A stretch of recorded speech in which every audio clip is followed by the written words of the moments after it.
ಈಗ ಸೋಮಣ್ಣ ಅವರು ಕೇಂದ್ರ ಸಚಿವರು, ಬೊಮ್ಮಾಯಿ ಅವರು ಸಂಸದರು, ವಿರೋಧ ಪಕ್ಷದ ನಾಯಕರು ಯಾರು? ಅವ್ರು ತಾನೇ ಮಾಡಬೇಕು. ಅವರು ಕೊಟ್ಟಿರೋ ಸ್ಥಾನ ಎಂಥದ್ದು? ನಮ್ಮ ಎಲ್ಲ ಶಾಸಕರನ್ನು ರಕ್ಷಣೆ ಮಾಡೋದು ಅವ್ರ ಕರ್ತವ್ಯ. ಅಶೋಕ್ ಅವ್ರ ಕಾರ್ಯವೈಖರಿ ಬಗ್ಗೆ ಆಕ್ಷೇಪಣೆ ಮಾಡ್ತಾ ಇಲ್ಲ. ಅಶೋಕ್ ಅವರು ಒಟ್ಟಾಗಿ ತಗೊಂಡೋವಂಥ ಕೆಲಸ ಮಾಡಬೇಕು ಅಂತ ಹೇಳ್ತಾರೆ. ಅದು ಮೊದಲು ಮುಖ್ಯ. ಆದ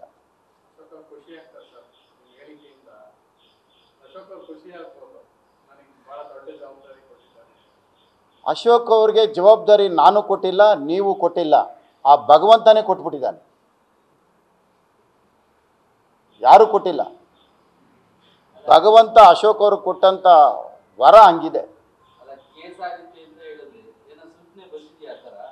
ಅಲ್ಲ, ಈಗ ಮಾನಸಿಕವಾಗಿ ನನ್ನನ್ನು ದಿನ ಕೋರ್ಟಲ್ಲಿ SITಯಲ್ಲಿ ಇರಬೇಕು ಅನ್ನೋದು ಅವ್ರ ತೀರ್ಮಾನ, ಬೇರೆ ಇನ್ನೇನು ಇಲ್ಲ.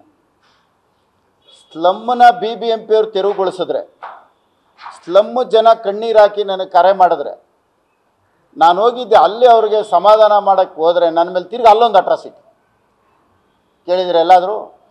ಈಗ ನಾಳೆ ಫ್ಲಡ್ ಬರುತ್ತೆ, ಫ್ಲಡ್ ಬಂದಾಗ ಯಾವುದೋ ಮನೆ ಕೊಚ್ಚೋಗ್ಬಿಟ್ಟಿರುತ್ತೆ, ಮನೆ ಒಳಗೆ ನೀರು ನುಗ್ಗಿರುತ್ತೆ. ನಾನೊಬ್ಬ ಶಾಸಕನಾಗಿ ನನ್ನ ಕರ್ತವ್ಯ ನಾನು ಹೋದರೆ ಅದಕ್ಕೆ ಅಟ್ರಾಸಿಟಿ. ಕಾನೂನನ್ನ ಹೆಂಗೆ ದುರ್ಬಳಕೆ ಮಾಡ್ಕೊತಾ ಇದ್ದಾರೆ ಅನ್ನೋದಕ್ಕೆ ಇದು ನಡೆದಂಥದ್ದು. ಈಗ ಕಳೆದ ತಿಂಗಳು 20ನೇ ತಾರೀಕು ರಾಜಕಾಲುವೆ ಮೇಲೆ ಇದ್ದಂಥ ಒಂದು ಸಣ್ಣ ಸಣ್ಣ ಮನೆಗಳು BBMP ಹೈಕೋರ್ಟ್ ಆದೇಶದ ಮೇಲೆಗೆ ತೆರವುಗೊಳಿಸಿದೆ. ನನಗೇನು ಸಂಬಂಧ? ಅದು ನನ್ನ ಕರ್ತವ್ಯ. ಅವ್ರಿಗೆ ಹೋಗಿದ್ದೆ, ಒಂದು ಸಮಾಧಾನ ಮಾಡಿ ಒಂದಷ್ಟು ಏನೋ ಒಂದು ವಾರ ಟೈಮ್ ಕೊಡ್ರಿ ಅಂತ ಕೇಳೋಕೆ ಹೋಗಿದ್ದೆ. ನೇರವಾಗಿ ನನ್ನನ್ನೇ ಅದರಲ್ಲಿ ಮಾಜಿ ಸಂಸದರು ಬಂದು ಧರಣಿ ಮಾಡ್ತಾರೆ. ಸಂಸದರ ಜೊತೆಯಲ್ಲಿ ನನ್ನ ಮೇಲೆ ಚುನಾವಣೆಯಲ್ಲಿ ಸೋತಂಥ ಹೆಣ್ಣುಮಗಳು ಬಂದು ಧರಣಿ ಮಾಡ್ತಾರೆ ಜೊತೆಯಲ್ಲಿ. ಇದು ಸಾಲದು ಅಂತ ಅವ್ರ ಅಪ್ಪನೂ ಬಂದು ಧರಣಿ ಮಾಡೋದು ನನ್ನ ಮೇಲೆ.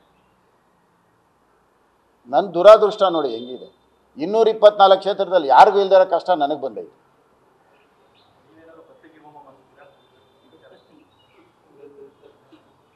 ನೋಡಪ್ಪ, ನಿಜವಾಗ್ಲೂ ಮಾಡ್ಬೇಕಾರದು ನಾನು.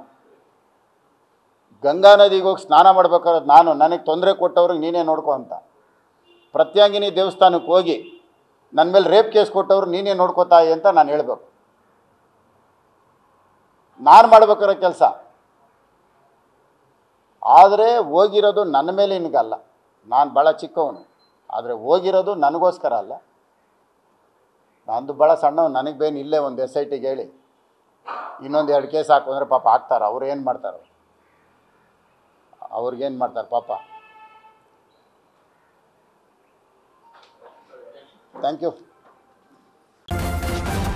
ನ್ಯೂಸ್ ಫಸ್ಟ್, ನಿರ್ಭೀತಿಯಿಂದ ನಿಮ್ಮ ಪರವಾಗಿ.